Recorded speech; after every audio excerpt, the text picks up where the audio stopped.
Let's see together the big picture of English in a simple way. When you start learning a new language, there are two main things to focus on. The first thing we focus on is vocabulary, means learning words. These words can be 1. Nouns, that could be people, places, or things. 2. Verbs, means the actions. 3. Adjectives, words that describe nouns. 4. Adverbs, words that describe verbs. Plus, we also use expressions and idioms to sound more natural. The second important part is grammar. Grammar is built around tenses, past, present, and future. It shows us when something happens. Finally, once you have both grammar and vocabulary, putting it together, you can start building sentences and asking questions with ease. That's how you move from learning words and rules to actually speaking the language. That's when English begins to feel easier and more natural. Now that we've talked about the basics of English, grammar, and vocabulary, let's talk more about vocabulary. Vocabulary isn't just about nouns or adjectives, it's also about verbs. Verbs are action words. They tell us what someone is doing: run, eat, write, speak.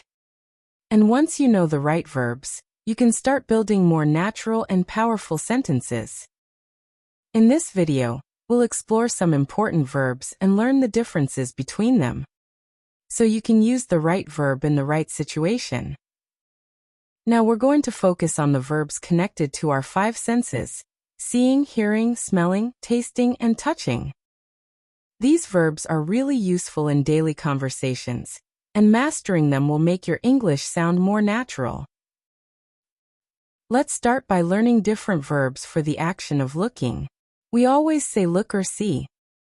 You can say watch, glance, stare, gaze, peek, spot, and more. Each verb shows a different way of looking and gives your English more detail and expression. Let's explore them together. First, we have the verb see, and it's the most basic verb. You use it when you notice something with your eyes, without effort. Examples: I see a bird outside. I can see the mountains from here. Next, the second common verb is look. You use it when you focus your eyes on something. Means to direct your eyes at something. It is a one-time action. Examples: look at this picture. Look at the board. He looked at me and smiled. The third verb is watch. You use it in case you are paying attention to something moving. Means to follow something carefully, that usually something moving, for a period of time. Examples: I watch TV. She watched the kids playing in the park. Attention!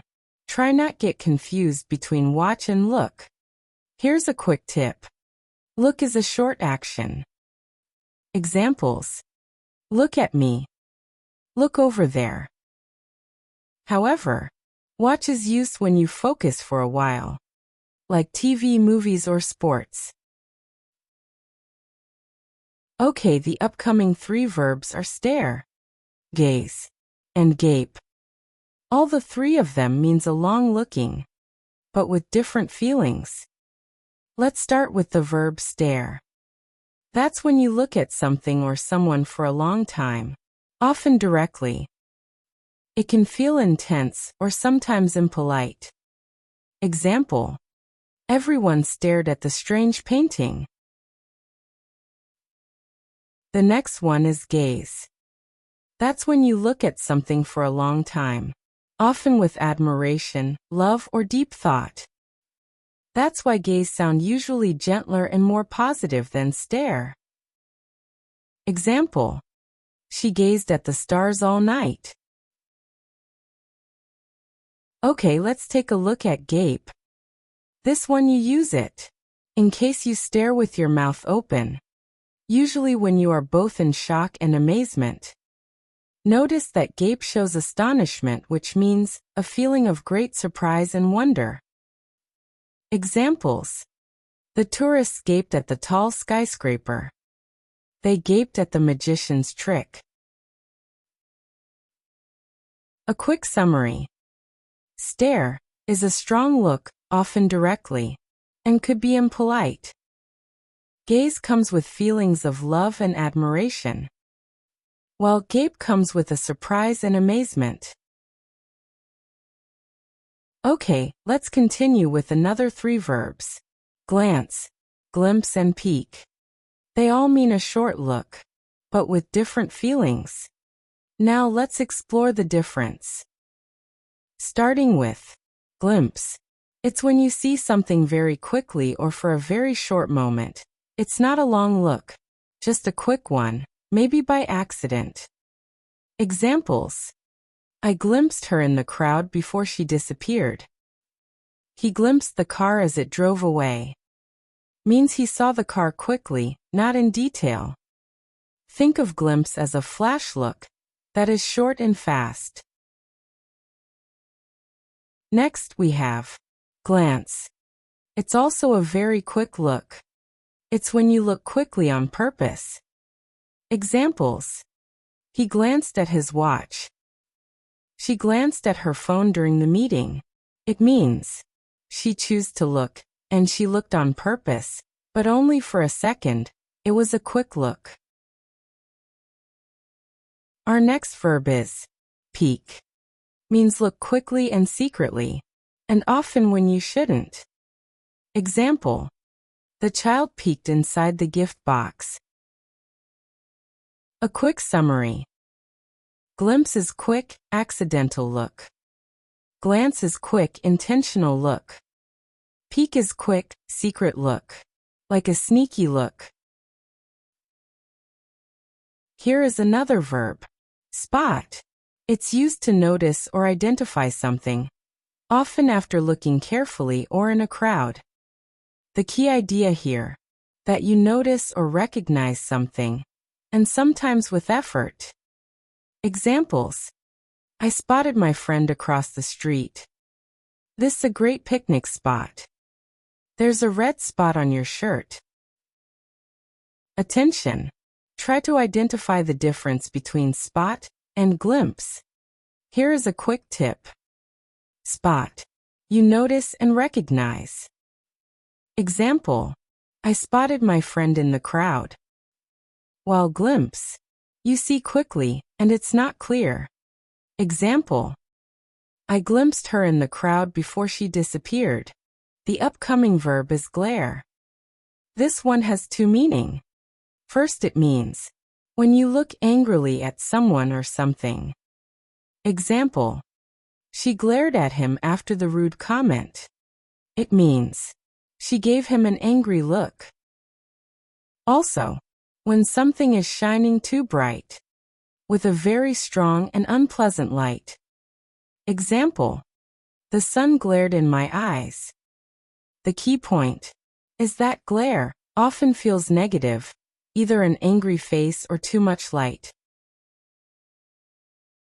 Next, we have the verb observe. Means to look carefully, usually to study or notice details. Example. The scientist observed the experiment closely. Our next verb is scan. It means to look over something quickly to find details or important information. Examples. He scanned the room to find his friend. It means he looked quickly. She scanned the document for mistakes. It means that she checked carefully but quickly. The key point is that scan about searching or checking quickly. Here's one more verb is squint. It's narrowing your eyes to see better, because of 2 reasons. The first reason is the bright light. Examples. She squinted in the sunlight to read the sign. I had to squint because the sun was in my eyes. He squinted at the screen because it was too bright. The second reason is the blurred vision. and trying to see something small clearly. Example: he squinted at the tiny text on his phone. And finally, the last verb we'll cover to describe the action of looking is peer. It means looking closely with effort, usually leaning forward or focusing hard. Example: she peered through the fog to see the road. Actually, peer is common in writing stories, news, and books. However, in casual speech, people might just say look closely. Here's a quick summary of the examples we mentioned earlier in this video. Take a moment to study and practice them a little every day. And you'll see, the more you use them, the stronger your English will become. Here are the examples. I see a bird outside. I can see the mountains from here. Look at this picture. Look at the board. He looked at me and smiled. I watch TV. She watched the kids playing in the park. Everyone stared at the strange painting. She gazed at the stars all night. The tourists gaped at the tall skyscraper. They gaped at the magician's trick. I glimpsed her in the crowd before she disappeared. He glimpsed the car as it drove away. He glanced at his watch. She glanced at her phone during the meeting. The child peeked inside the gift box. She glared at him after the rude comment. The sun glared in my eyes. The scientist observed the experiment closely. He scanned the room to find his friend. She scanned the document for mistakes. She squinted in the sunlight to read the sign. I had to squint because the sun was in my eyes. He squinted at the screen because it was too bright. He squinted at the tiny text on his phone. She peered through the fog to see the road. Now you know many different verbs to describe the action of looking. Do you know any more? Share them with me in the comments. I'd love to see your ideas. See you in the next video, where we'll keep exploring verbs for the 5 senses. We've already covered seeing, and next, we'll move on to hearing, smelling, tasting, and touching. Subscribe for more daily English upgrades.